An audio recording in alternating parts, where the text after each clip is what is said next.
সাপের উপদ্রব বেড়ে গিয়েছে, এই জন্য অনেকে টেনশন খুব। এই সাপের ব্যাপারে আবু দাউদের বর্ণনা 5248 নম্বর হাদিসের বর্ণনা।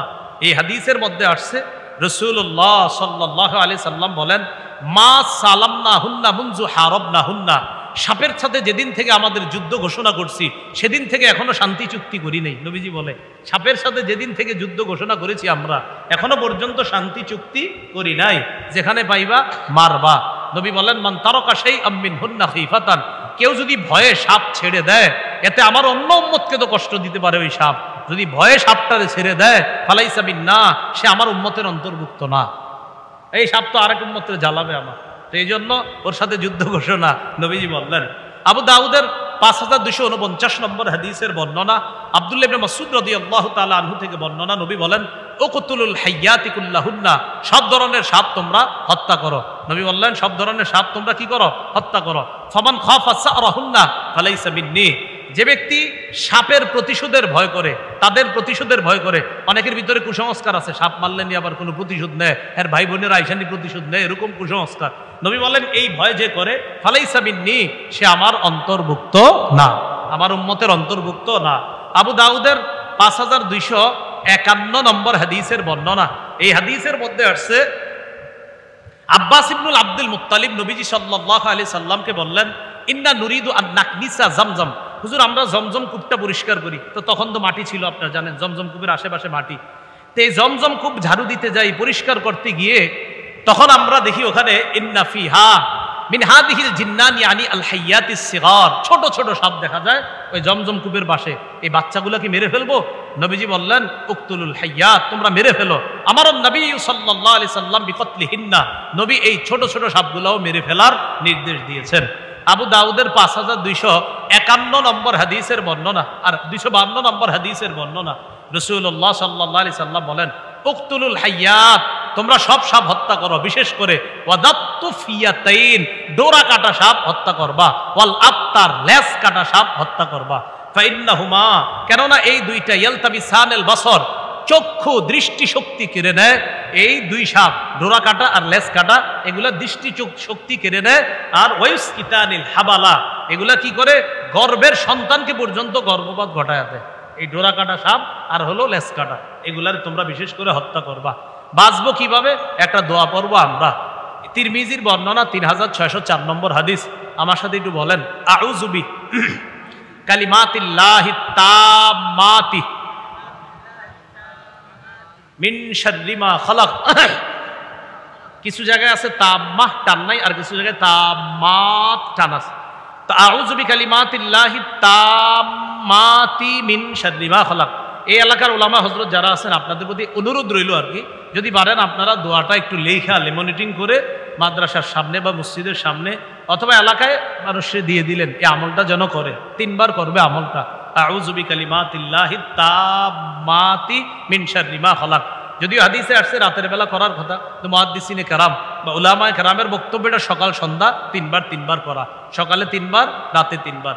আউযু বিকালিমাতিল্লাহি তাম্মাতি মিন শাররি মা খালাক 3 বার।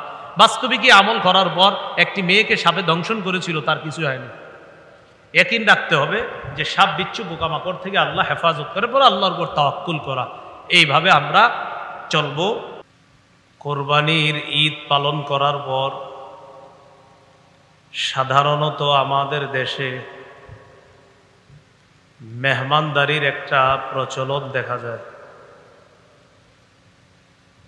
আম কাঁঠালের সিজনেও হয়, গোস্ত খাওয়ার সময়ও হয়। ঘটনাচক্রে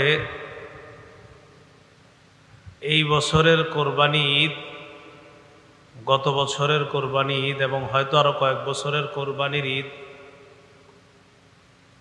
ওই কোরবানির ঈদকে কেন্দ্র করে গোস্ত আর আম কাঁঠালের সিজন একসাথে হয়ে যাচ্ছে। মুসলমান যারা আমরা মেহমান হই বা মেহমানদারি করি, এগুলো সুন্নাহ মোতাবেক হয় কিনা এটা জানা আমাদের জন্য কর্তব্য। মুসলমানদের বাড়িতে মেহমানদারির আয়োজন যেদিন হয়, সকাল 8টা থেকে দুপুর 12টা 1টা পর্যন্ত বাড়ির দুই পাশে দুইটা সাউন্ড বক্স লাগায়া গান ছেড়ে এলাকাবাসীকে বোঝানো আজকে আমার বাড়িতে কিছু একটা হতে যাচ্ছে। কি হতে যাচ্ছে? দুপুরে মেহমান আসবে, মেহমান আসবে এটা জানাইতেছে গান দিয়ে। মেহমানদারি তো সুন্নত, গান বাদ্য হারাম। এই জন্য সুন্নাহ পালন করতে গিয়ে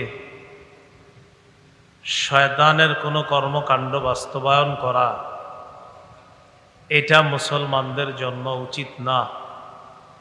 মুসলমানদের কর্মকাণ্ড এমন হতে পারে না। আল্লাহ তাআলা আমাদেরকে সুন্নাহ পালন করতে গিয়ে কোনো ধরনের গুনাহের মধ্যে লিপ্ত হওয়া থেকে হেফাজত করেন। মেহমানদারি সম্পর্কে আপনাদের সামনে 8টি কথা বলবো। 1, মেহমানদারি ইব্রাহিম নবীর সুন্নত। 2, মেহমানদারি আমাদের নবীর সুন্নত। 3, মেহমানদারি সাহাবায়ে কেরামের সুন্নত। 4, মেহমানদারির গুরুত্ব। 5, মেহমানদারির ফজিলত। 6, মেহমানদারির খাবারে বরকত। 7, মেজবানের করণীয়।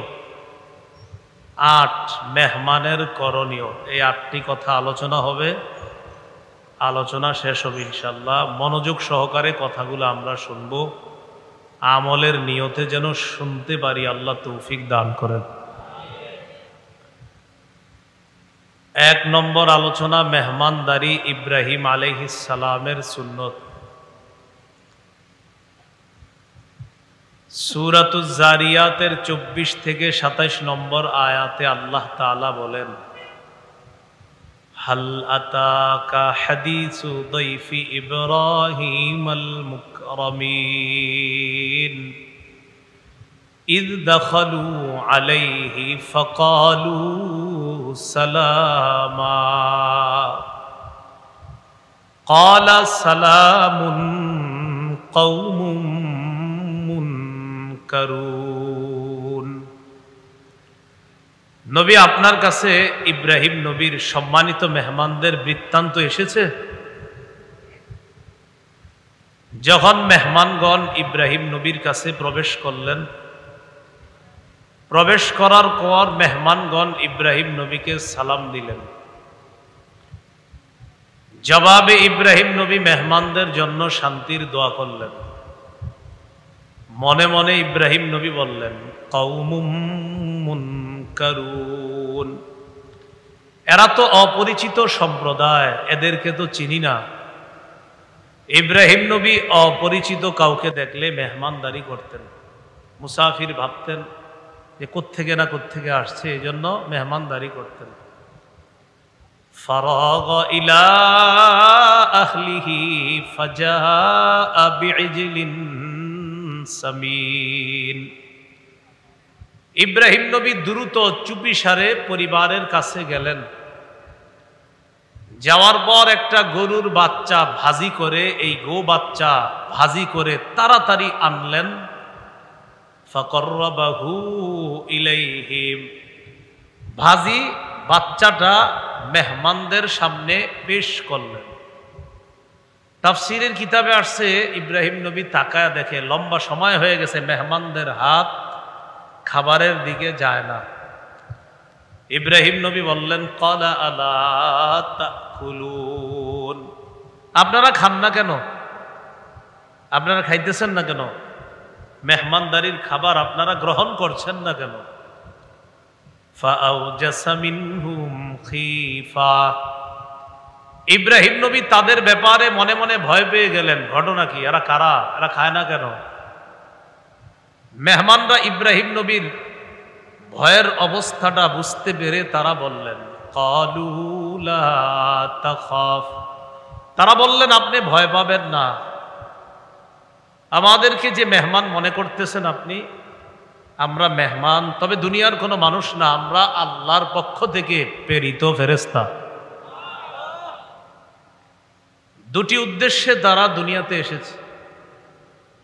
এক, ইব্রাহিম নবীর স্ত্রী সারা আলাইহাস সালাতু ওয়াস সালামকে ইসহাক নামে একজন পুত্র সন্তানের সুসংবাদ দেওয়ার জন্য।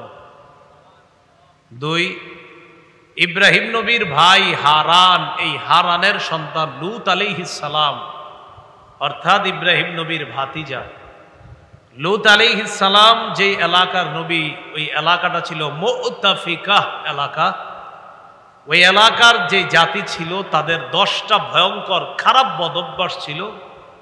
এর মধ্যে একটা বদভ্যাস ছিল তাদের সমকামিতা নামক ভয়ঙ্কর অপরাধ।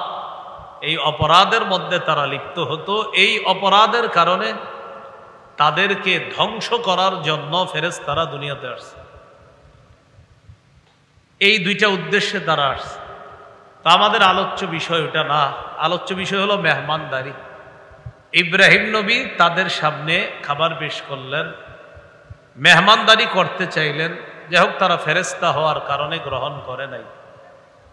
হাদিসে আছে عن أبي هريرة رضي الله تعالى عنه قال قال رسول الله صلى الله عليه وسلم كان أول من ضيف الضيف إبراهيم عليه الصلاة والسلام। পৃথিবীতে সর্বপ্রথম মেহমানদারির এই প্রচলন, এই সুন্নত যিনি করেছেন তিনি হলেন আল্লাহর নবী ইব্রাহিম আলাইহিস সালাতু ওয়াস সালাম। এই হলো ইব্রাহিম নবীর মেহমানদারি। আমাদের আলোচ্য বিষয়ের দ্বিতীয় আলোচনা আমাদের নবীর মেহমানদারি। সহিহ বুখারীর 3 নম্বর হাদিস। রাসূলুল্লাহ সাল্লাল্লাহু আলাইহি সাল্লাম হেরা পর্বতে অবস্থান করলেন, ইবাদত বন্দেগীতে কাটাইতেছে। পরিবার থেকে আলাদা হয়ে ইবাদতে কাটায়। হাদিসের ভাষ্য অনুযায়ী 1 মাস, তাফসীরের কিতাবের ভাষ্য অনুযায়ী 6 মাস ধ্যানমগ্ন ছিলেন। জিবরিল আলাইহিস সালাতু ওয়াস সালাম নবীজির কাছে আসলেন। আসার পর বললেন, ইকরা, পড়েন। রাসূলুল্লাহ সাল্লাল্লাহু আলাইহি সাল্লাম জবাব দিলেন, মা আনা বিকারিইন, আমি পড়তে পারি না। এই কথা বলার পর নবী বলেন, জিবরিল আমিন আমাকে চাপ দিছে, আমার প্রচন্ড কষ্ট হয়েছে। সুম্মা আরসালানি, এরপর আমাকে ছেড়ে দিছে, কষ্ট দূর হয়ে গেছে। আমাকে আবার বললেন, ইকরা, পড়েন। আমি বললাম, মা আনা বিকারিইন, আমি পড়তে পারি না। আবার আমাকে চাপ দিছে, আমার প্রচন্ড কষ্ট হয়েছে।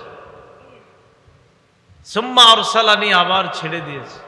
আবার বললেন, ইকরা, পড়েন। আমি বললাম, মা আনা বিকারিইন, আমি পড়তে পারি না।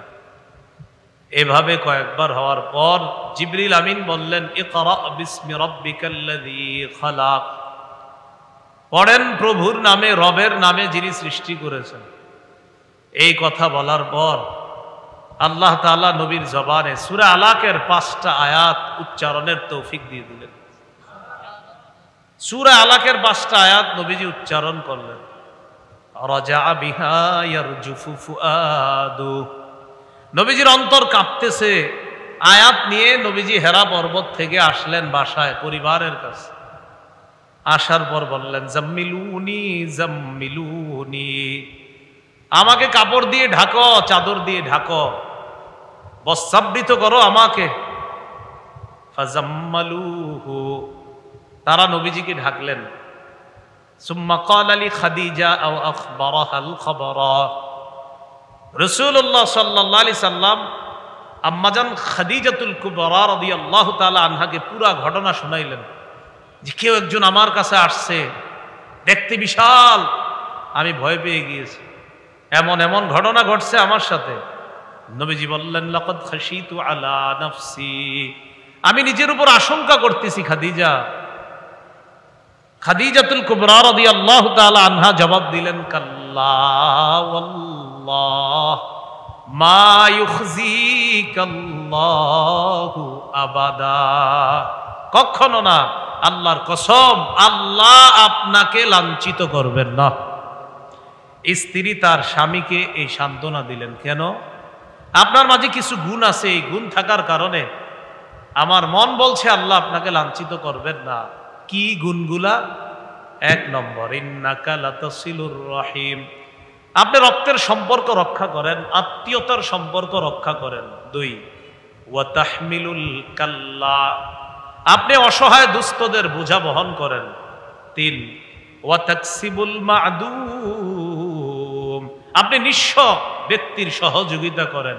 4, ওয়া তাকরিদ দাইফা, আপনি মেহমানদারি করেন। হাদিসের এই অংশ থেকে বোঝা যায় নবুয়ত প্রকাশের আগ থেকেই রাসূলুল্লাহ সাল্লাল্লাহু আলাইহি সাল্লাম মেহমানদারি করতেন। এই অভ্যাস নবুয়ত প্রকাশ ঘটানোর আগে থেকেই নবীজির অভ্যাস ছিল।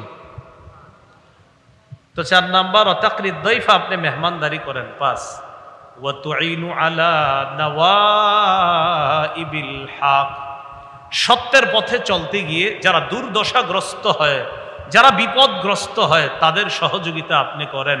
এই গুণ আপনার মাঝে আছে। কাল্লা ওয়াল্লাহ, কখনো না, আল্লাহর কসম, এই গুণাবলী যার মধ্যে আছে, আমি খাদিজা বলতেছি আল্লাহর কসম, আল্লাহ আপনাকে লাঞ্ছিত করবেন না।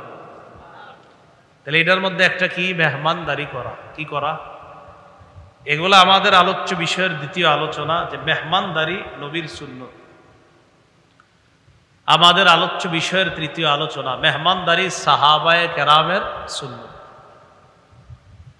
এই ব্যাপারে কয়েকটি বর্ণনা শুনি। সহিহ বুখারীর বর্ণনা, 3798 নম্বর হাদিস। হাদিসের বর্ণনাকারী আবু হুরায়রা রাদিয়াল্লাহু তাআলা আনহু। এই হাদিসটি শুনেন মনোযোগ সহকারে। عن أبي هريرة رضي الله تعالى عنه أن رجلا أتى النبي صلى الله عليه وسلم فبعث إلى نسائه فقلنا ما عندنا إلا الماء। এক ব্যক্তি রাসূলুল্লাহ সাল্লাল্লাহু আলাইহি সাল্লামের কাছে আসলেন।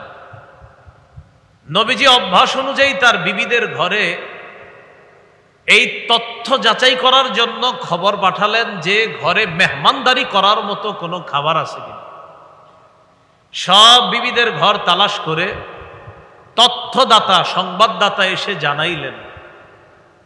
আম্মা জান সবাই জবাব দিছে, ফাকুলনা মা ইনদানা ইল্লাল মা। ওগো আল্লাহ নবী, সব আম্মা জানরা জবাব দিছে কারো ঘরে পানি ছাড়া আর কোনো খাবার নাই। সবার ঘরে শুধু কি আছে? পানি। অতএব মেহমানদারি যে করবে তো কি দিয়ে করবে? আছে সবার ঘরে পানি, সব বিবিদের ঘরে শুধু পানি আছে।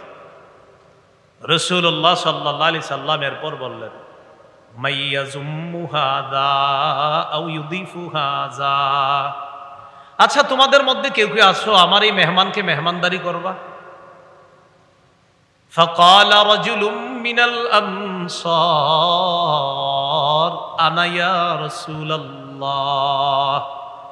এক আনসারী সাহাবী দাঁড়িয়ে বললেন, হুজুর আমি আছি। মুহাদ্দিসিনে কেরাম পূর্বাপর লক্ষ্য করে বললেন, এই আনসারী সাহাবী দ্বারা উদ্দেশ্য হলো আবু তলহা রাদিয়াল্লাহু তাআলা। কে বলেন তো? আবু তলহা রাদিয়াল্লাহু তাআলা। তো আবু তলহা রাদিয়াল্লাহু তাআলা তিনি বললেন, হুজুর আমি আছি, আমি মেহমানদারি করব। ফানতালাকা বিহি ইলা ইমরাআতিহি ফাকালা আকরিমি দাইফা রাসূলিল্লাহি সাল্লাল্লাহু আলাইহি ওয়াসাল্লাম। মেহমানকে বাসায় নিয়ে গেলেন, স্ত্রীকে গিয়ে বললেন, আকরিমি দাইফা রাসূলিল্লাহি সাল্লাল্লাহু আলাইহি ওয়াসাল্লাম, রাসূলুল্লাহ সাল্লাল্লাহু আলাইহি সাল্লামের মেহমানকে সম্মান করো। বাসায় মেহমান নিয়ে আসছি, এটা সাধারণ মেহমান না, এটা আল্লাহর নবীর মেহমান। যথাযথ খাতিরদারি করতে হবে, মেহমানদারি করতে হবে। বিবি জবাব দিলেন, সর্বনাশ, আপনি কি করলেন? মা ইনদানা ইল্লা কুতু সিবিয়ানি ওয়া ফি রিওয়ায়া ইল্লা কুতু সিবিয়ানিনা ওয়া ফি রিওয়ায়া ইল্লা কুতু সিবিয়ান।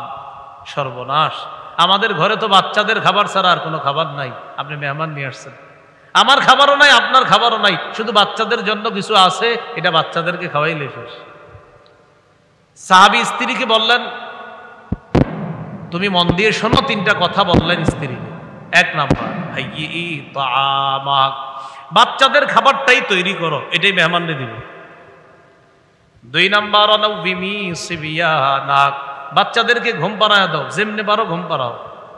তিন নাম্বার, বাতিটা নিভায়া দিবা। এক নাম্বার, এই খাবারই প্রস্তুত করো। দুই, বাচ্চাদেরকে ঘুম পাড়াও। তিন, বাতি নিভায়া দিবা। বাতি নিবানোর আবার পদ্ধতি আছে। এই বাতিটা জ্বলা অবস্থায় থাকবে, তুমি কেন জানি এটারে ঠিক করতে চাইবা, আর ওই ঠিক করতে গিয়ে এটারে তুমি নিভায়া দিবা, কিন্তু বারবার তুমি এটারে জ্বালাইতে চাইবা, জ্বলবে না। যতক্ষণ মেহমানের খাবার না শেষ হবে ততক্ষণ যেন বাতি না জ্বলে, খালি তুমি ঠিকই করতে থাকো। এটা স্ত্রীকে বললেন। তা হাদিসের ভাষ্য হলো, সুম্মা কামাত কান্নাহা তাসলুহু সিরাজাহা। স্ত্রী বাতি ঠিক করার বাহানা করে বাতিটাকে ঠিক করতে গিয়ে বাতি নিভাইয়া দিস। হাইয়া আত্তামাহা ওয়া নাওয়ামাত সিবিয়ানাহা ওয়া আতফাআত সিরাজাহা। খাবার প্রস্তুত করছে, বাচ্চাদেরকে ঘুম পাড়াইছে, আর কৌশলে বাতিও নিভাইয়া দিছে। ফাজআলা ইউরিয়ানিহি আন্নাহুমা ইয়াকুলান।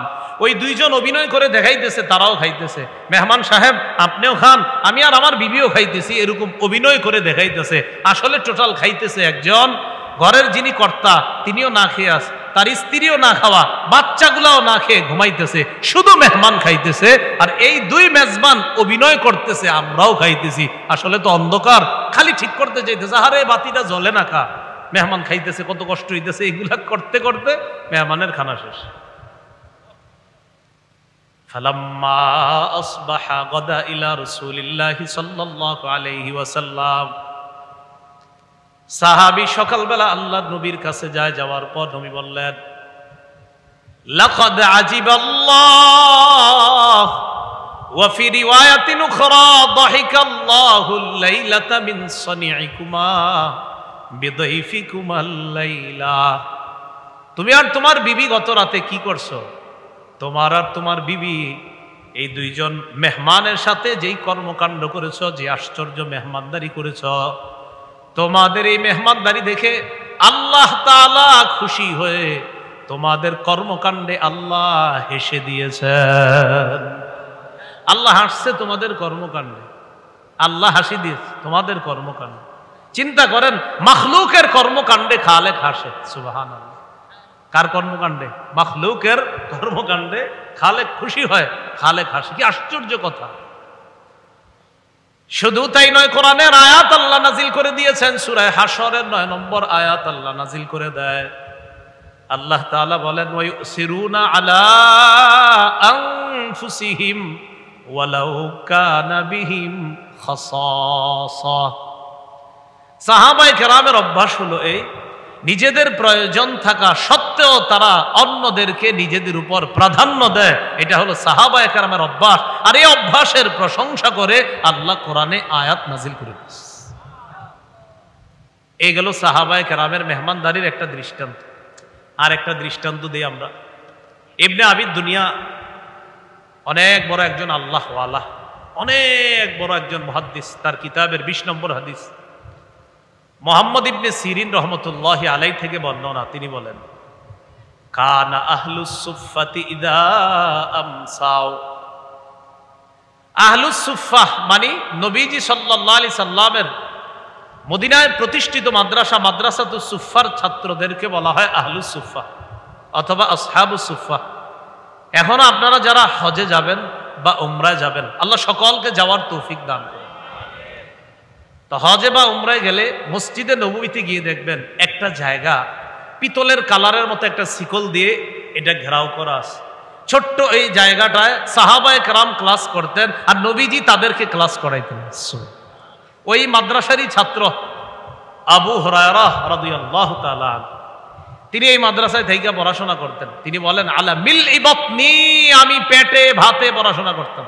পেটে ভাতে মানে পাইলে খাইতাম, না পাইলে না খাইতাম। ওই যুগেই সাহাবায়ে কেরাম জিজ্ঞাসা করছে, তুমি নবীরে পাইলা এত কম, হাদিস এত বেশি কিভাবে বলো? মাত্র 3 বছর নবীজির ছাত্র ছিলেন। কয় বছর? 3 বছর। অথচ হাদিসের কিতাব খুলবেন, আবু হুরায়রা নামটা পাবেন না, হবে না, এই নাম পাবেনই আপনি। তো উনি বলেন, আমি পেটে ভাতে নবীর কাছে পড়ে থাকতাম, নবীজি খাইলে আমি খাইতাম, নবী না খাইলে আমি খাইতাম না, এইভাবেই চলত। তো এই মাদ্রাসার ছাত্ররা আহলুস সুফফাহ বলা হয়, বা আসহাবুস সুফফাহ। মক্কা নবীজির একটা মাদ্রাসা ছিল, এটার নামও আপনারা মনে রাখবেন, দারুল আরকাম। কি নাম? আরকাম। এটা ছিল মক্কায়। তো যাই হোক, মদিনার ওই মসজিদের মাদ্রাসার যে ছাত্ররা, প্রতিদিন সন্ধ্যা যখন হতো, ইনতালাকার রাজুলু বির রাজুলি ওয়ার রাজুলু বির রাজুলাইন ওয়ার রাজুলু বিল খামসা। একজন সাহাবী ওই মাদ্রাসার একজন ছাত্রকে বাসায় নিয়ে যাইতেন মেহমান হিসাবে। সুবহানাল্লাহ। কোন সাহাবী দুইজন ছাত্রকে নিয়ে যাইতেন, জায়গির লজিং এর সিস্টেম আছে না এখনো গ্রামে, মাশাআল্লাহ, এই লজিং। তো কোন সাহাবী একজনকে নিয়ে যাইতেন, কোন সাহাবী দুইজনকে। আর রাজুলু বিল খামসা, কোন সাহাবী পাঁচজনকে মেহমান হিসাবে নিয়ে যাইতেন। ফাআম্মা সাদ ইবনে উবাদা ফাকানা ইয়ানতালিকু বিসামানিনা কুল্লা লাইলা। নবীর সাহাবী সাদ ইবনে উবাদা প্রতি রাতে একজন, দুইজন, পাঁচজন, সাতজন না, ৮০ জন সাহাবীর মেহমানদারি করতেন। কয়জন? ৮০ জন সাহাবীর মেহমানদারি। এরও মাঝে মাঝে মাদ্রাসায় সব ছাত্র মেহমানদারি করবে, বলেন ইনশাআল্লাহ। একা একা মেহমানদারি করবে না, করে, অনেকেই করে একা। হুজুর আজকে দুপুরে আমি খাওয়াবো, এরকম পুরো মাদ্রাসায় খাওয়ায়। তো এটা মেহমানদারি মহব্বতের সাথে করবেন, যে আল্লাহ রসুলের মেহমান, এরা নবীর ঘরের মেহমান। এই চিন্তা, এই মানসিকতায় মহব্বত, মায়া, দর্দ নিয়ে মেহমানদারি করবেন। আল্লাহ আমাদের সকলকে কথাগুলা বোঝার তৌফিক দান করেন।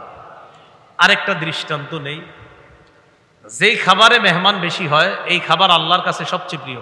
সুবহানাল্লাহ।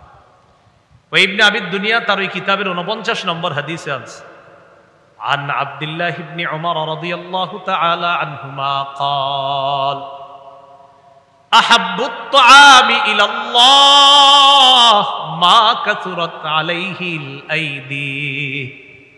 আল্লাহ তাআলার কাছে ওই খাবার সবচেয়ে পছন্দের, যে খাবারের মধ্যে বেশি হাত পড়ে, অর্থাৎ যে খাবারের মধ্যে মেহমান বেশি হয়, ওই খাবার আল্লাহর কাছে সবচেয়ে পছন্দের হয়ে যায়। এ হলো সাহাবায়ে কেরামের মেহমানদারির কিছু বয়ান শুনলাম আমরা। আমাদের আলোচ্য বিষয়ের মোট কয়টা ছিল অংশ? 8টা। এ গেল 3 নম্বর অংশ। চতুর্থ, মেহমানদারির গুরুত্ব। এ ব্যাপারে আমরা কয়েকটা বর্ণনা শুনি, খুব মনোযোগ দিব আমরা। মেহমানদারির গুরুত্ব সম্পর্কে আপনাদের সামনে 5টি হাদিস পেশ করি।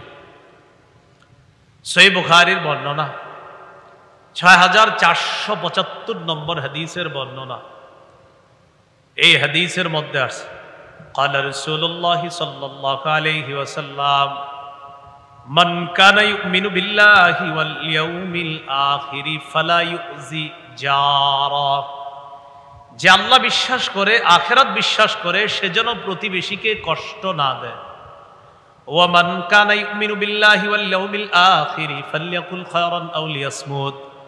যে ব্যক্তি আল্লাহ বিশ্বাস করে, আখিরাত বিশ্বাস করে, সে বললে ভালো কথা বলবে, অথবা যেন সে চুপ থাকে। ওয়া মান কানা ইউমিনু বিল্লাহি ওয়াল ইয়াউমিল আখির ফালইউকরিম দাইফা। যে ব্যক্তি আল্লাহ বিশ্বাস করে, আখিরাত বিশ্বাস করে, সে যেন মেহমানকে সম্মান করে। হাদিস দ্বারা বোঝা যায় মেহমানদারিকে প্রাধান্য দেওয়া, গুরুত্ব দেওয়া, মেহমানকে সম্মান করা ঈমানের আলামত। মেহমানকে সম্মান করা মানে এই লোকটা যে মুমিন, এই মুমিন হওয়ার পরিচয় বহন করে। মুমিন, খাঁটি মুমিনের একটা এটাও পরিচয় যে মেহমানকে সম্মান করা। সহিহ বুখারীর বর্ণনা, 1975 নম্বর হাদিস, 1975। রাসূলুল্লাহ সাল্লাল্লাহু আলাইহি সাল্লামের একজন সাহাবী নাম আব্দুল্লাহ ইবনে আমর ইবনুল আস রাদিয়াল্লাহু তাআলা আনহুমা। এই সাহাবীর ব্যাপারে নবীজির কাছে একটা অভিযোগ গেছে। অভিযোগ কি? হুজুর, আপনার এই সাহাবী সারা রাত নফল নামাজ পড়ে, তাহাজ্জুদ পড়ে, আর সারাদিন নফল রোজা রাখে, বিবির কোনো হক আদায় করে না, শরীরের হক আদায় করে না, চোখের হক আদায় করে না। এই অভিযোগ নবীজির কাছে গেছে। সাহাবীরে ডাকছে, কি ব্যাপার, ঘটনা কি? আলাম উখবার আন্নাকা তাকুমুল লাইল ওয়া তাসুমুন নাহার। আচ্ছা, তুমি সারা রাত নফল নামাজ পড়ো আর সারাদিন নফল রোজা রাখো, কথা কি সত্য? ইন্না লিল্লাহি ওয়া ইন্না ইলাইহি রাজিউন করে দিল। সবাই ইস্তেগফার। এই হাদিসে আছে নবীর এক সাহাবী আব্দুল্লাহ ইবনে আমর ইবনুল আস রাদিয়াল্লাহু আনহুমা তার ব্যাপারে রাসূলুল্লাহ সাল্লাল্লাহু আলাইহি সাল্লামের কাছে অভিযোগ গিয়েছে, আপনার এই সাহাবী সারা রাত নফল নামাজ পড়ে, তাহাজ্জুদ পড়ে, সারাদিন রোজা রাখে। নবীজি তাকে ডেকে বললেন, আলাম উখবার আন্নাকা তাকুমুল লাইলা ওয়া তাসুমুন নাহার, আচ্ছা তুমি সারা রাত নাকি নফল নামাজ পড়ো, সারাদিন রোজা রাখো, কথা সত্য? সাহাবী জবাব দিলেন, হুজুর জি সঠিক, এই কথাটা সঠিক, আমি সারা রাত তাহাজ্জুদ পড়ি, সারাদিন নফল রোজা রাখি। নবীজি বললেন, এটা করবা না, সুম ওয়া আফতির ওয়া কুম ওয়া নাম। রাসূলুল্লাহ সাল্লাল্লাহু আলাইহি সাল্লাম বললেন, তুমি মাঝে মাঝে নফল রোজা রাখবা, ওয়া আফতির মাঝে মাঝে রাখবা না, ওয়া নাম রাতের কিছু অংশে ঘুমাও, ওয়া কুম কিছু অংশে তাহাজ্জুদ পড়ো, সারা রাত পড়বা না, কিছু অংশে ঘুমাইবা, কিছু অংশে তাহাজ্জুদ পড়বা, প্রতিদিন নফল রোজা রাখবা না, মাঝে মাঝে নফল রোজা রাখবা, মাঝে মাঝে রাখবা না। কেন এটা বললেন নবীজি? এরপর বলতেছে, ইন্নালি জাসাদিকা আলাইকা হাক্কা, জেনে রাখবা তোমার শরীরের উপর তোমার হক আছে। ওয়া ইন্নালি আইনিকা আলাইকা হাক্কা, তোমার চোখের উপর তোমার হক আছে। ওয়া ইন্নালি যাওজাতিকা আলাইকা হাক্কা, তোমার বিবির উপর তোমার হক আছে। ওয়া ইন্নালি যাওরিকা ইয়ানি লিদাইফিকা আলাইকা হাক্কা, তোমার মেহমানের উপর তোমার হক আছে। তুমি যদি সারাদিন নফল রোজা রাখো তো মেহমানের হক কে আদায় করবে? মেহমানের মেহমানদারি তো তুমি গুরুত্ব দিবা না। এই জন্য মনে রাখবা, তোমার শরীরের হক আছে, তোমার চোখের হক আছে, তোমার বিবির হক আছে, তোমার মেহমানের হক আছে। এরপর রাসূলুল্লাহ সাল্লাল্লাহু আলাইহি সাল্লাম বললেন, যকান্ত যদি তোমার রোজা রাখতে হয়, মাসে 3টা রোজা রাখবা, 13, 14, 15 আইয়ামে বীজের এই 3টা রোজা রাখবা। কয় হুজুর আমি যদি এর চেয়ে বেশি রাখতে চাই, নবীজি বললেন, তাহলে দাউদ নবীর রোজা রাখো, একদিন রোজা আরেকদিন রোজা রাখবা না, এটা উত্তম রোজা। এটা দাউদ নবী রাখতেন, একদিন রোজা রাখতেন, আরেকদিন রাখতেন না। তুমি সর্বোচ্চ এটা করতে পারো, কিন্তু নিয়মিত নফল রোজা রাখবা এটা করবা না। মাঝে মাঝে রাখবা, মাঝে মাঝে রাখবা না। সারা রাত তাহাজ্জুদ পড়বা এমন না, কিছু অংশে ঘুমাবা, কিছু অংশে তাহাজ্জুদ পড়বা। কেন? নবীজি 4টা হকের কথা বললেন, এর মধ্যে একটা হলো মেহমানের হক আছে। কার হক আছে? মেহমানের হক আছে। এই জন্য মেজবান সাহেব যদি রোজা রাখে, নফল রোজা, মেহমান যদি খাইতে আসে, বলেন তো কি বলবে? কি ব্যাপার আপনি বসছেন না কেন ভাইজান? তখন যদি বলেন আমি নফল রোজা রাখছি, রোজাদার, উনি একটু কষ্ট পাবেন। তো এই জন্য নবীজি বললেন মেহমানের হক আছে। এখানে মাসালা আছে, এনে গুরুত্ব বোঝানো উদ্দেশ্য। এরপরেও রাখলে যে গুনাহ হবে এমন না।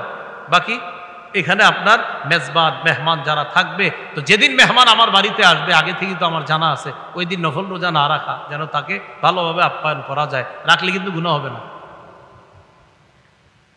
আরেকটা হাদিস শুনি, আবু দাউদের বর্ণনা, 3750 নম্বর হাদিস। এই হাদিসে আছে, ক্বালা রাসূলুল্লাহ সাল্লাল্লাহু আলাইহি ওয়াসাল্লাম, লাইলাতুদ দাইফি হাক্কুন আলা কুল্লি মুসলিম, অন্তত এক রাত মেহমানদারি করা প্রত্যেকটা মুসলমানের উপর হক, কর্তব্য। ফামান আসবাহা বিফিনাইহি দাইফুন, অতএব তোমাদের কারো আঙিনায় যদি মেহমান উপস্থিত হয়ে যায়, ফাহুয়া আলাইহি দাইনুন, ওই ব্যক্তির জন্য ঋণ পরিশোধ করার মতো মেহমানদারি করা তার উপর কর্তব্য হয়ে যায়। ঋণ পরিশোধ করা যেমন কর্তব্য, অন্তত এক রাত তোমার উপর কেউ মেহমান হলো তোমার বাসায়, তার মেহমানদারি করা ওই ঋণ পরিশোধের মতো মেহমানদারি করাটাও কর্তব্য হয়ে যায়। তাহলে এখান থেকেও মেহমানদারির গুরুত্ব বুঝে আসে। আরেকটা হাদিস শুনি আমরা, সহিহ বুখারীর 6137 নম্বর হাদিসের বর্ণনা। এই হাদিসটা শুনলে একটা অংশে আপনাদের হাসি উঠবে, বাকি গুরুত্ব বুঝে আসবে। দেখেন, সাহাবায়ে কেরামের একদল আইসা নবীজিরে বললেন, হুজুর অমুক এলাকায় গেছি, আমাদেরকে মেহমানদারি করে না। ফাকালা রাসূলুল্লাহ সাল্লাল্লাহু আলাইহি ওয়াসাল্লাম, ইন নাযালতুম বিকওমিন ফাআমারু লাকুম বিমা ইয়ানবাগি লিদ-দাইফি ফাকবালু, তোমরা যখন কোনো এলাকায় মেহমান হও, এলাকাবাসী যদি তোমাদের জন্য যথাযথ মেহমানদারির ব্যবস্থা করে, আপ্যায়নের ব্যবস্থা করে, ওই মেহমানদারি তোমরা গ্রহণ করবা, ওই মেহমানদারি তোমরা গ্রহণ করবা। ওয়া ইল্লাম ইয়াফআলু, এলাকাবাসী যদি মেহমানদারির আয়োজন না করে, এলাকাবাসী যদি মেহমানদারির আয়োজন না করে, এমন এলাকায় গেছো যেখানে তারা মেহমানদারির আয়োজন যদি না করে, ফাখুযু মিনহুম হাক্কা হাক্কাদ দাইফ, তাদের কাছ থেকে মেহমানদারির হক আদায় করে নিবা। কি করে নিবা? মানে এটা গুরুত্ব দিলেন যে মেহমানদারির হক আদায় করে নিবা, এরা যদি মেহমানদারি না করে। এখান থেকে নবীজি আসলে মেহমানদারির গুরুত্বটা বুঝাইতেছে যে এত দূর থেকে মেহমান আসবে, কেন মেহমানদারি হবে না। আল্লাহ আমাদেরকে কথাগুলা বোঝার তৌফিক দান করেন। আমি কিন্তু আবার আমারে বুঝাইতেছি না বিষয়টা, মনে যে আমি দূর থেকে আইছি, আমি খাবার নিয়ে আসি গাড়িতে করে, গাড়িতে আজকেও খাবার নিয়ে আসছি, এই এশার নামাজের একটু আগে আমি খাবার খাইছি, খেয়ে আসা পড়ছি। তো বিষয়টা মাথায় এনেন না, মনে হয় হের কথা কইতেছে, এরকম না। কিন্তু আরেকটা বর্ণনা শুনি আমরা, সহিহ বুখারীর 6139 নম্বর হাদিস। আগের হাদিসটা হলো 137, 6137, এটা হলো 6139। এই হাদিসটা বুঝে আসবে আপনাদের গুরুত্ব। আগে দুইজন সাহাবীর নাম আমরা একটু মুখস্থ করি। একজনের নাম সালমান ফারসি রাদিয়াল্লাহু তাআলা, আরেকজনের নাম আবু দারদা। ওলামা হযরতরা বলার প্রয়োজন নাই, অন্য যারা আছেন একটু আমার সাথে মুযাকারা করেন, বলেন সালমান, আবু দারদা রাদিয়াল্লাহু আনহুমা। তাহলে কয়জন সাহাবীর নাম জানলাম আমরা? দুইজন, একজন সালমান ফারসি রাদিয়াল্লাহু তাআলা আন, আরেকজন আবু দারদা রাদিয়াল্লাহু তাআলা আন। রাসূলুল্লাহ সাল্লাল্লাহু আলাইহি সাল্লাম এই দুই সাহাবীর মাঝে ভ্রাতৃত্ব তৈরি করে দিয়েছে। নবীজি ওই মদিনায় সাহাবীরা যাওয়ার পর কি করছে? দুই সাহাবীর মধ্যে ভ্রাতৃত্ব তৈরি করে দিতেন। এক সাহাবী আরেক সাহাবীর বাড়িতে কাজ করবে, খেতে খামারে কাজ করবে, একসাথে সবকিছু করবে, আর তারা এটা বন্টন করে খাবে। আর সাহাবায়ে কেরামও তারা কেমন, আনসার সাহাবী যারা ছিলেন, তারা সত্যি সত্যি এইভাবে ভ্রাতৃত্বের বন্ধন, তারা আপন ভাই ভাইয়ের সাথে যা করে তারাও ঠিক ভ্রাতৃত্বের বন্ধন এমন ভাবে কায়েম করেছিল যে তারা জমি জামা ক্ষেত খামার ইত্যাদি যখন করত, মিলেমিশে করত, ফসল হওয়ার পর তারা সবাই মিলেমিশে খাইত। আসলে কিন্তু ক্ষেত ছিল একজনের, কিন্তু নবীজি ভ্রাতৃত্ব তৈরি করে দিছে। আখান নবী সাল্লাল্লাহু আলাইহি ওয়াসাল্লাম বাইনা সালমান ওয়া বাইনা আবি দারদা রাদিয়াল্লাহু তাআলা আনহুমা। সালমান এবং আবু দারদা এই দুই সাহাবীর মাঝে ভ্রাতৃত্বের সম্পর্ক নবী তৈরি করে দিলেন। ফাজারা সালমান আবু দারদা, একদিন সালমান ফারসি আবু দারদা রাদিয়াল্লাহু তাআলা আনহুর বাড়িতে মেহমান হয়ে গেলেন, সাক্ষাতে গেলেন।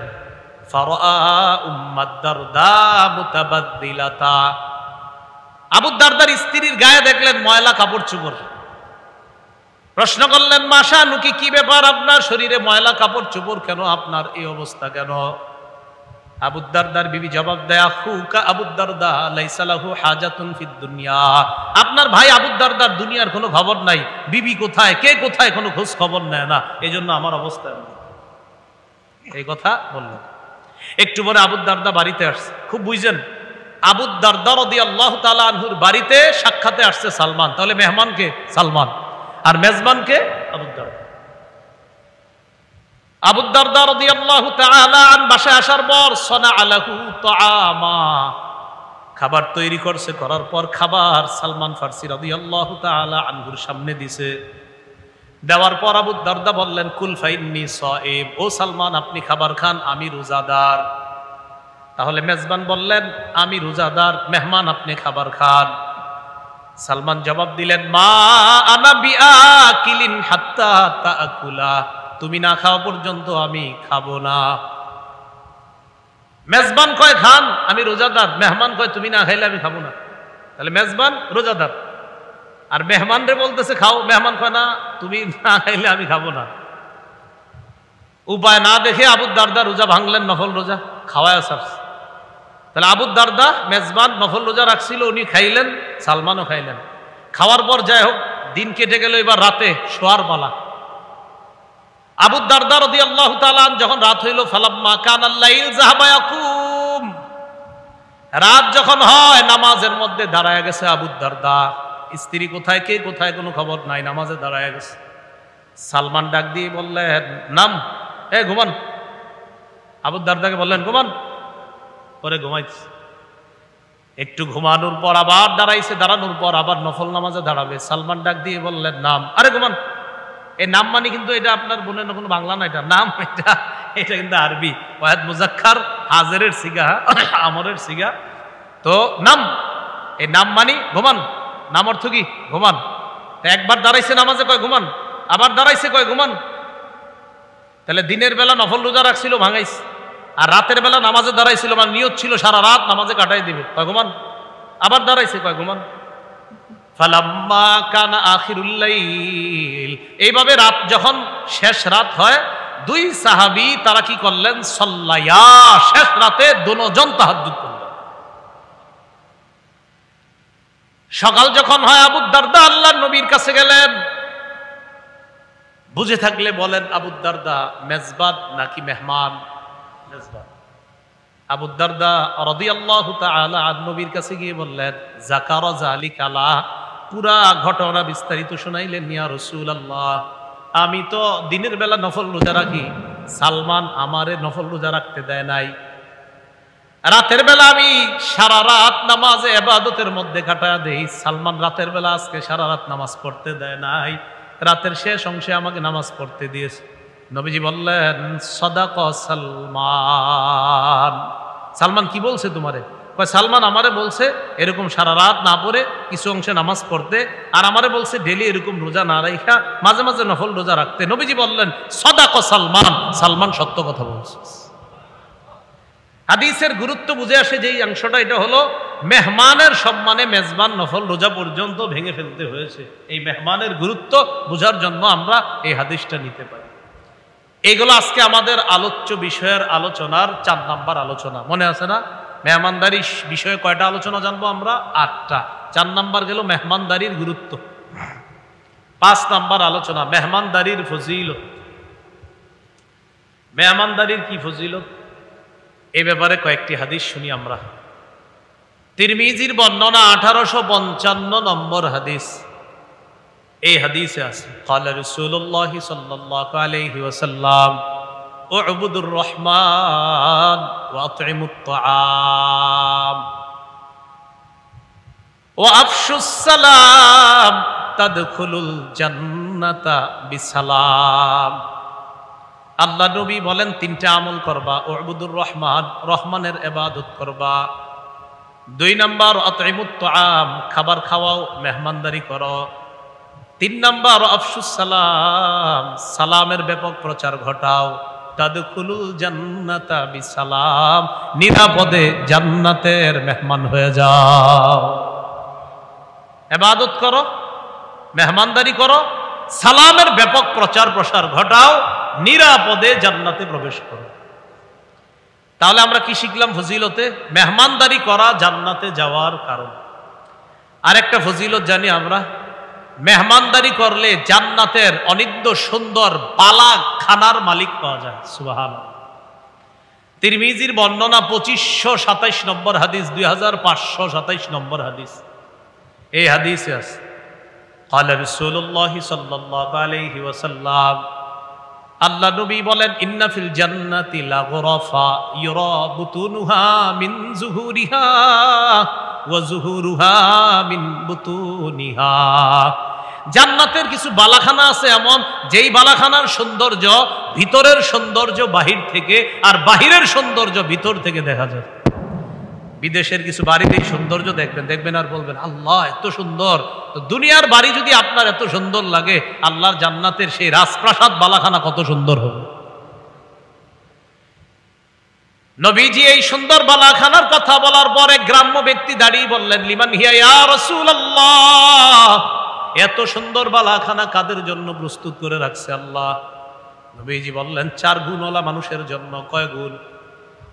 1 নাম্বার লিমান আতাবাল কালাম, যারা সুন্দরভাবে কথা বলবে, উত্তম কথা বলবে 1 নাম্বার। 2 নাম্বার আতামাত তাআম, যারা মেহমানদারি করে। 3 নাম্বার আদামাস সিয়াম, যারা মাঝে মাঝে নফল রোজা রাখে, প্রায় সময় নফল রোজা রাখে। 4 নাম্বার সাল্লা বিল্লাইলি ওয়ান নাসু নিয়াম, মানুষ যখন রাতের বেলা ঘুমায়, তারা রাতের বেলা তাহাজ্জুদের নামাজে দাঁড়ায় যায়। 1 নাম্বার উত্তম কথা বলে, 2 নাম্বার মেহমানদারি করে, 3 নাম্বার প্রায় সময় নফল রোজা রাখে, 4 নাম্বার মানুষ যখন রাতের বেলা ঘুমায়, এই মানুষগুলা তাহাজ্জুদের নামাজে দাঁড়ায় যায়। আল্লাহ তাআলা তাদের জন্য জান্নাতের ওই সুন্দর বালাখানা প্রস্তুত করে রাখছেন। সুন্দর বালাখানা তাদের জন্য। এই গেল মেহমানদারির আরেকটা ফজিলত। মেহমানদারির আরেকটা ফজিলত, মনে করেন এটা দস্তরখানা, এটা কি এই যে দস্তরখানা বিছাইলাম, এই দস্তরখানা যতক্ষণ বিছানো থাকবে, মন দিয়ে শোনেন, হাদিসের একটা কিতাব আছে নাম তাবারানী মুআজামুল আওসাত 4729 নম্বর হাদিস। ক্বালা রাসূলুল্লাহ সাল্লাল্লাহু আলাইহি ওয়াসাল্লাম লা তাযালুল মালাইকাতু তুসাল্লি আলা আহাদিকুম মা দামাত মাইদাতুহু মাওদুআ বাইনা ইয়াদাইহি হাত্তা ইয়ারফাআ। যতক্ষণ মেহমানের সামনে দস্তরখান বিছানো থাকে আর যতক্ষণ মেহমানদারি চলতে থাকে, ওই মেজবানের জন্য আল্লাহর ফেরেশতারা আল্লাহর কাছে ততক্ষণ দোয়া করতে থাকে। তাহলে যতক্ষণ দস্তরখান বিছানো থাকে, মেহমানদারি চলে, ততক্ষণ ফেরেশতারা দোয়া করে। আপনি আবার কিন্তু দস্তরখানটা বিছিয়ে রেখেন না সারাদিন, যে মেহমান যাওয়ার পরেও সারা রাত বিছিয়ে রাখলেন, এরকম না কিন্তু বিষয়টা। মানে মেহমানদারি চলবে, তাদের জন্য ফেরেশতারা আল্লাহর কাছে দোয়া করতে থাকে। এই হলো ফজিলত। এই ফজিলত গুলা যেন আমরাও কামাই করতে পারি, আল্লাহ তৌফিক দান করেন। কয়টা আলোচনা হবে? 8টা গেল। কয়টা? 5টা গেল না? হ্যাঁ। 1 নাম্বার মেহমানদারি কোন নবীর সুন্নত? ইব্রাহিম নবীর। 2 নাম্বার আমাদের নবীর সুন্নত। 3 নাম্বার সাহাবায়ে কেরামের সুন্নত। 4 নাম্বার গেল গুরুত্ব। 5 নাম্বার গেল ফজিলত। 6 মেহমানদারির যে খাবারটা, ওই খাবারের কি পরিমাণ বরকত। এই বরকত আমরা যদিও দেখি না, কিন্তু বরকত আছে। কিন্তু সাহাবায়ে কেরামের কাউকে আল্লাহ ওই বরকত সচক্ষে দেখায় দিচ্ছে। সুবহানাল্লাহ। এটা হলো কারামত। বলেন এটা কি? কারামত। সহিহ বুখারীর 6141 নম্বর হাদিস। এই হাদিসটা শোনার আগে একজন সাহাবীর নাম সবাই জানেন, তারপরেও শ্রদ্ধার সাথে একবার বলি। বলেন আবু বকর সিদ্দিক রাদিয়াল্লাহু তাআলা আনহু। তো সবাই তো আমরা এই সাহাবীর নাম, পৃথিবীর নবীদের পরে সবচেয়ে শ্রেষ্ঠ মুসলমানের নাম কি? আবু বকর সিদ্দিক রাদিয়াল্লাহু তাআলা।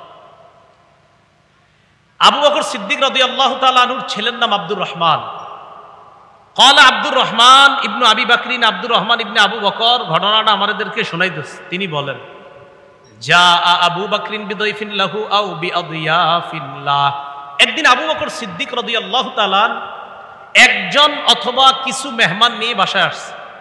বাসায় আসার পর উনি কি করছে? মেহমানকে বাসায় রাইখা সন্ধ্যায় নবীর কাছে গেছে। মানে মেহমানদেরকে বাড়িতে রাইখা উনি গেছে নবীজির কাছে। তো এই দিক দিয়ে নবীজির কাছে যাওয়ার পর উনি আসতে আসতে একটু লেট হয়ে গেছে। রাতে যখন বাসায় আসছে, আবু বকর সিদ্দিকের স্ত্রী আবু বকর সিদ্দিক রাদিয়াল্লাহু তাআলা আনহুকে বললেন, আপনি কোথায় ছিলেন?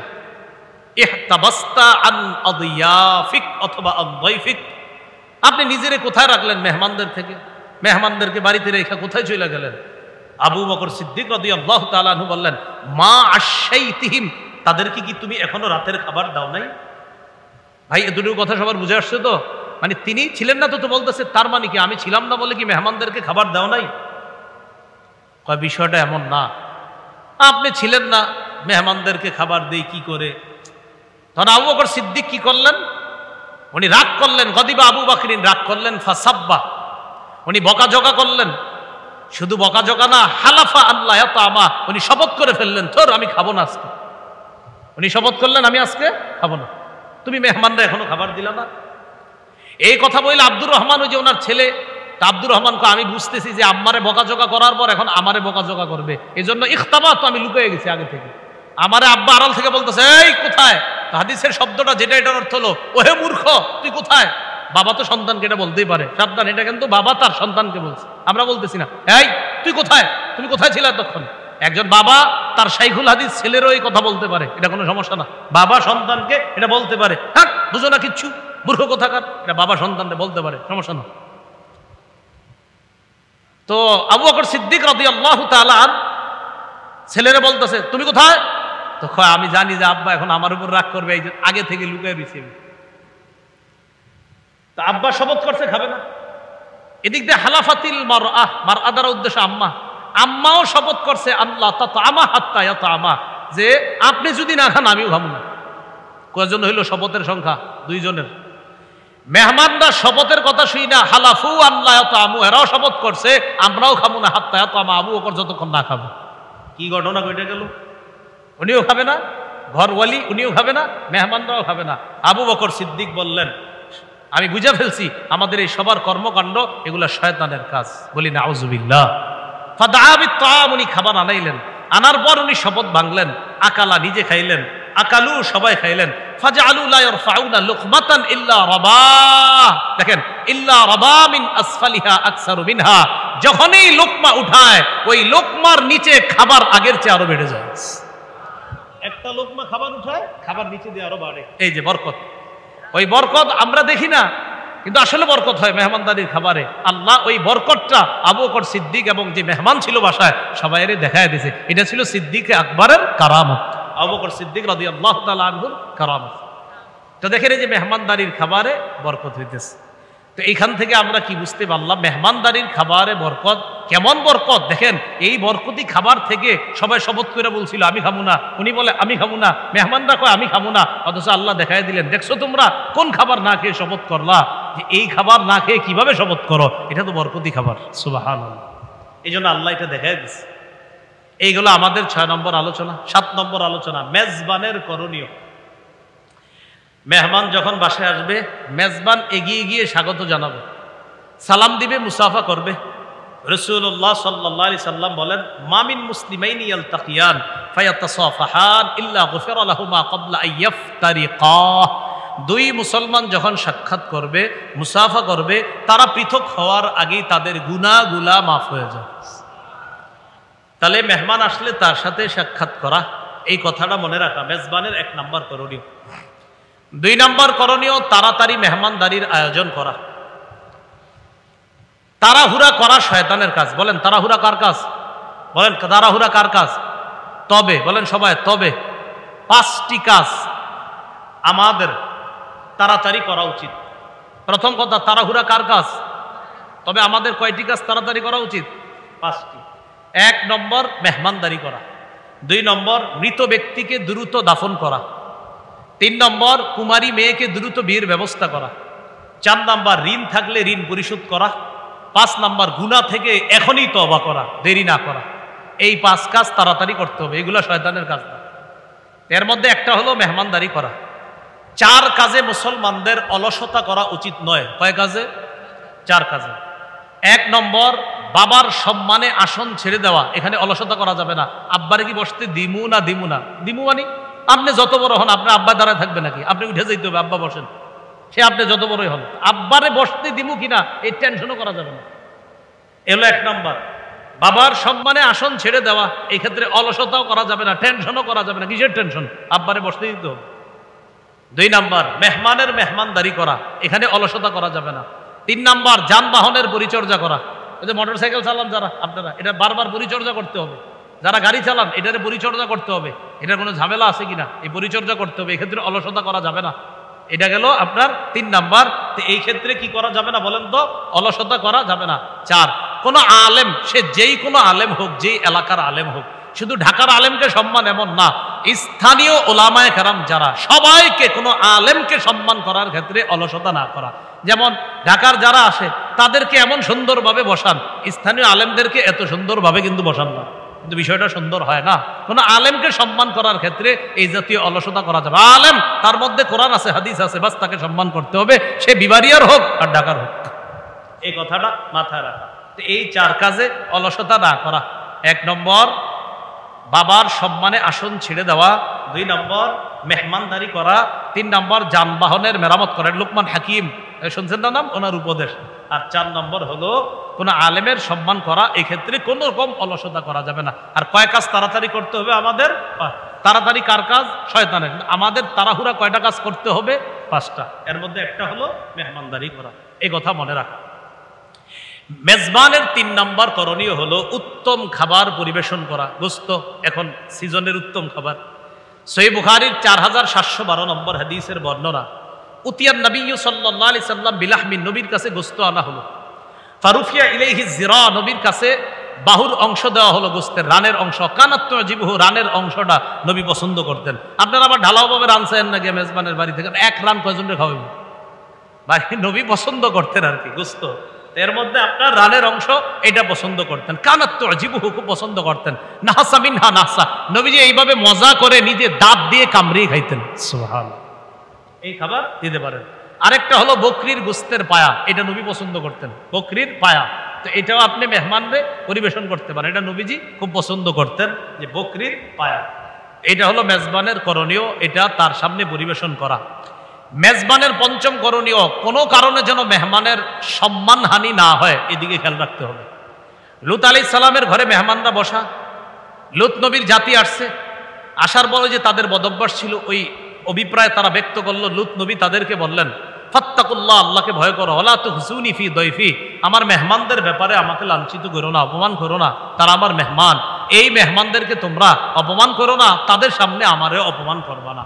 তো মেহমানের জন্য কোনো অপমান না হয়, এই বিষয়টা মাথায় রাখা, এটা মেজবানের করণীয় দায়িত্ব, কর্তব্য। এবার আমাদের 8 নম্বর আলোচনা, সর্বশেষ, মেহমানের করণীয়। মেহমান অসময়ে মেজবানের বাড়িতে না যাওয়া। আপনি গেছেন খাওয়ার সময়, মানে আগে কিছু বলেন নাই, গিয়েই আসসালামু আলাইকুম, কেমন আছেন, খাওয়ান দেন, এরকম আগে থেকে আপনার এই যুগে তো জানানো সহজ, তো আগে থেকে এটা জানতে হবে মেজবানের। আপনি হঠাৎ গিয়া সালাম দিয়ে দিচ্ছেন, বাস, কি দিবে। তো যাই হোক, এরপরেও আপনার মেহমান যদি হঠাৎ উপস্থিত হয়ে যায়, আপনারা মেজবান যারা থাকবেন ঘরে উপস্থিত কিছু থাকলে ওইটাই দিবেন। হাদিসে আসছে, হযরত জাবের রাদিয়াল্লাহু তাআলা আনহু বাড়িতে একবার উপস্থিত মেহমান আসছে, তো তিনি তাদের সামনে খেজুর দিছে আর সিরকা দিছে, খেজুর আর সিরকা। তো খেজুর আর সিরকা দেওয়ার পর, যখন খেজুর আর সিরকা দিছে, তো খেজুর এবং সিরকা দেওয়ার পর হযরত জাবের বললেন যে আমি নবীরে বলতে শুনছি, নি'মাল ইদাম আল খাল্লু, সিরকা কতই না উত্তম তরকারি, তোমরা এটা দিয়ে আজকে খাবার খাও। সিরকা কতই না উত্তম তরকারি, এটা দিয়ে তোমরা খাবার খাও। তো এটা হতে পারে উপস্থিত যা থাকে তা দেওয়া। তো যাই হোক, মেহমান অসময়ে না যাওয়া, এই বিষয়গুলো আমাদের মাথায় থাকা। আল্লাহ আমাদেরকে বুঝার তৌফিক দান করেন। মেহমান মেজবানের বাড়িতে যাওয়ার পর মেজবানের জন্য এমন কিছু না করা যেন মেজবানের কষ্ট হয়, এমন কাজ মেহমান না করা।